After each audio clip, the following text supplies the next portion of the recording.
Ballot unit है, इससे 5 metre लंबी लीड आती है जिसका स्थायी एक सिरा बैलेट यूनिट से जुड़ा होता है और इसमें कनेक्टर होता है। तो इसे लगाने का सही तरीका होगा तो कोई दिक्कत नहीं होगी। थोड़ा सा ध्यान देना है, जो आप इधर देख रहे हैं इस पर टॉप लिखा हुआ है, टॉप को ऊपर रखना है और 2 क्लैचर है, एक रेड साइड है एक ब्लैक साइड है। तो इसके जो सॉकेट है इसमें भी एक साइड रेड है और एक ब्लैक है। इसके सॉकेट में लगाने के लिए रेड को रेड से मिलाएं और ब्लैक को ब्लैक से मिलाएं,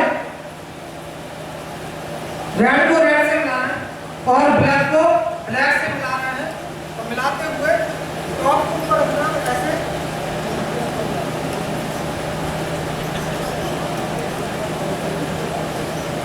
हम ऐसे कनेक्शन कर देंगे तो ये आपस में जुड़ जाती है।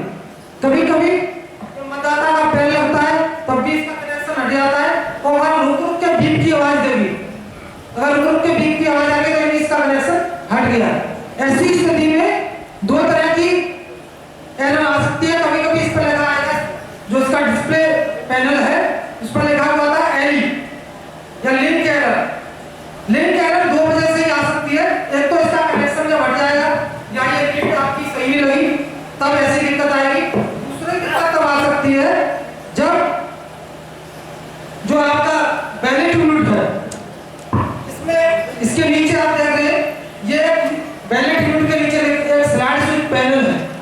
इस स्लाइड स्विच पैनल पर नंबर 1, 2, 3, 4 जैसा कि हम जानते हैं एक कंट्रोल यूनिट से हम 4 बैलेट यूनिट जोड़ सकते हैं। लेकिन चूंकि यहाँ जो उम्मीदवार है उनकी संख्या 12 है, नोटस है, तो हमें एक ही बैलेट यूनिट और एक ही कंट्रोल यूनिट से हमारा काम चलेगा। तो जब जिस समय हमारी पार्टी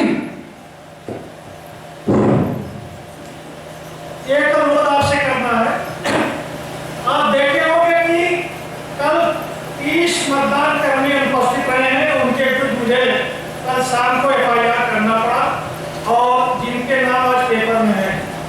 अभी भी मुझे उपस्थिति काउंटर से सूचित किया गया है कि लगभग 50 ऐसे लोग हैं जिन्होंने हस्ताक्षर नहीं बनाए हैं। आप कहीं भी हस्ताक्षर बना देंगे, सामग्री लिखते समय हस्ताक्षर बना देंगे, कहीं बना देंगे, लेकिन अगर उपस्थिति काउंटर पर हस्ताक्षर नहीं होगा तो निश्चित रूप से आपके विरुद्ध FIR होगा। मेरा आपसे अनुरोध है कि आप जाने से पहले या जो आप यहाँ आ गए हैं हस्ताक्षर नहीं बनाए हैं, जाने से पहले हस्ताक्षर अवश्य बना देंगे, नहीं तो आप समझिए शाम 6 बजे तक आपके विरुद्ध FIR हो जाएगा। FIR करना मुझे बहुत अच्छा नहीं लगता, क्योंकि आप भी मेरे भाई बहन हैं, मेरे जैसे ही, आप भी जैसे मैं नौकरी करता हूँ वैसे आप भी नौकरी करते हैं, आप भी किसी जिम्मेदार पद पर हैं। लेकिन चुनाव को हमें संपन्न कराना है तो निश्चित है कुछ न कुछ हमें शक्ति बरतना पड़ेगा, और चुनाव हर हाल में कराना है तो निश्चित है कुछ लोगों के खिलाफ FIR होगा। तो मेरा पुनः अनुरोध है, विनम्र अनुरोध है कि जाने से पहले उपस्थिति काउंटर पर हस्ताक्षर जरूर बना दीजिएगा, नहीं तो निश्चित है 6 बजे के आसपास मैं FIR कराऊंगा, थाने में जाएगा रिपोर्ट, फिर आपके पीछे पुलिस पहुंचेगी और जितने बार जाएगी आपसे 10-5 हजार हमेशा लेते रहेगी।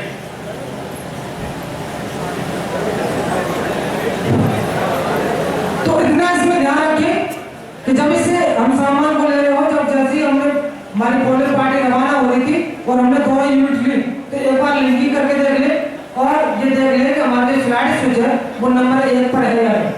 मैं आपको याद दिलाना चाहूंगा कि विधानसभा निर्वाचन 2012 हम इसी EVM द्वारा बहुत अच्छे से संपन्न करा चुके हैं, लेकिन उस समय भी मैं इस टीम में था।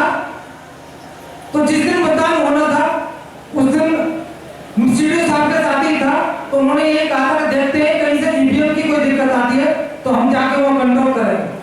तो मैं बताना चाहूंगा जब मतदान शुरू हुआ पहले 10 मिनट में इतने कॉल आए कि हमें ये लगा था पता नहीं कितनी बड़ी दिक्कत आने वाली है। जहां से देखो तो ये लगता था कि EVM का कनेक्शन नहीं हुआ, पता नहीं होगा क्या हुआ, लेकिन इतना अच्छे से पढ़े थे। थोड़ी देर कोई ना कोई ऐसा सदस्य जरूर था जिसे EVM का अच्छा ज्ञान था और 10 मिनट बाद सारी दिक्कतें खत्म हो गई।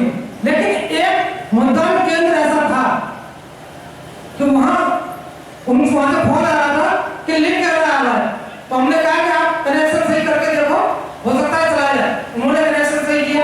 लेकिन लिंक एरर नहीं गया। अब वो नहीं समझ पा रहे थे क्या हुआ, तो हमें लगा हमारे समझ में भी नहीं आया क्या हुआ। तो हमने कहा ये देखो उसका स्लाइड स्विच का स्विच किस पैनल पर है, जो स्लाइड स्विच बना हुआ किस नंबर पर, तो वो नंबर 3 पर था। उस समय दिक्कत ये आती है क्योंकि उन्होंने करेक्शन करके यहाँ नहीं देखा, और जब वो पार्टी में गए तो शाम को भी नहीं देखा। जब नोट पोल करने बैठे तब उन्होंने ऐसा देखा, और उसमें बहुत बड़ी समस्या ये आ जाती है कि अगर हमने ये नहीं देखा तो दिक्कत क्या होगी, ये सारी मशीन उस समय सील की हुई होगी। हम इस स्लाइड पैनल को सही कर सकते हैं, लेकिन हमें ये अधिकार नहीं दिया। ये आरओ साहब के स्तर की बात है, ये सारी सील की हुई होगी और इसे आप तोड़ नहीं सकते। तो वहां आप स्लाइड स्विच पैनल को सही नहीं कर सकते, और लिंक एरर आएगी तो ये मशीन काम नहीं कर पाएगी, और वहां दूसरी मशीन जाएगी तभी मतदान शुरू होगा। अगर ऐसी स्थिति कहीं आई तो उस पार्टी के लिए बहुत ही संदेह की बात होगी, और उनसे निश्चित ही उनकी क्लास ली जाएगी। ऐसी स्थिति ना आए, हमने उनसे पूछा कि ऐसा क्यों हुआ, आपने क्यों नहीं देखा, तो उन्होंने ये बताया कि हमारे पीठासीन अधिकारी नहीं आए थे, हमारा सारा समय उन्हें लेने में चला गया और हमने रिजर्व से उनकी ड्यूटी लगाई, तो हम सब भूल गए, हम ये कर ही नहीं पाए। तो कृपया करके ये ध्यान रखें, जिस दिन आप जा रहे हैं उस समय एक बार लिंकिंग करके देख लेंगे तो आपको पता चल जाएगा। अगर ऐसे लिंक एरर आ रहा है तो उसी समय आपको ये करना है कि आप जहां से ये मशीन लेके आए वापस जाएं और वहां से नई मशीन निर्गत कराएंगे, या वो सील तोड़, उन्हें भी अधिकार है तो वो सील तोड़ेंगे और दोबारा स्लाइड स्विच सही पैनल का जो स्लाइड स्विच है सही नंबर पर करेंगे और दोबारा सीलिंग करेंगे, फिर आपको देंगे। तो लिंक एरर अगर आती है तो ये दिक्कत है, आप सही कर सकते हैं लीड वाली, इसे आप सही नहीं कर सकते। दूसरी बात आती है कि कभी कभी आती है प्रेस एरर, ये आप देख रहे हैं, इसके यहाँ ये भी देख ले, कभी कभी ऐसा भी हो जाता है और कोई काम करने वाले भी इंसान ही होते। आप ये देखें कि इसमें अगर 12 हमारे उम्मीदवार हैं तो 12 नीले बटन होंगे और 4 का मास्क चढ़ा हुआ तो सफेद होंगे। कभी कभी ऐसा भी हो सकता है 12 नहीं हो सकता 14 बटन रह जाए या 13 रह जाए, या कभी हो सकता है 10 बटन नीले हो और बाकी पर मास्क चढ़ा है। तो ऐसी स्थिति को भी देख लें, क्योंकि ये भी आप सही नहीं कर पाएंगे, ये भी मशीन की सील टूटेगी तभी होगा।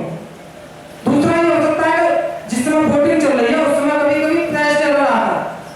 प्रेस एरर तब आता है कि कोई मतदाता गया और इसके दबाया, उसके बीच में कुछ फंसा के चला गया, फिर अगला मतदाता जाता है तो वो वोटिंग बटन दबाता है लेकिन बटन नहीं दबता। तो ऐसी स्थिति में पीठासीन अधिकारी को केवल यह रहता है कि मतदाता के अलावा अगर कोई विषम परिस्थिति आती है तो पीठासीन अधिकारी उस वोटिंग प्रकोष्ठ में जा सकते हैं। लेकिन जब पीठासीन अधिकारी इस मशीन को देखने जाए तो अपने साथ जो मतदान अभिकर्ता है उन्हें साथ लेकर अवश्य जाए। पीठासीन अधिकारी अंदर जाएंगे और सारे बटन चेक कर लेंगे, अगर कोई दिक्कत होगी तो हटा देंगे, तो ये जो एरर है प्रेस एरर ये खत्म हो जाएगी। इसे भी आप अपने आप सही कर सकते हैं। तीसरी आती है real time clock error. Real time clock error का यह है कि आपकी मशीन समय भी बताती है, अगर आपने पहला मत किस समय पड़ा ये भी इसमें दर्ज हो जाए। अगर आपने कोई देरी की है, आपने मतदान 7 बजे का बजाय 7:30 बजे शुरू किया, तो पहले तो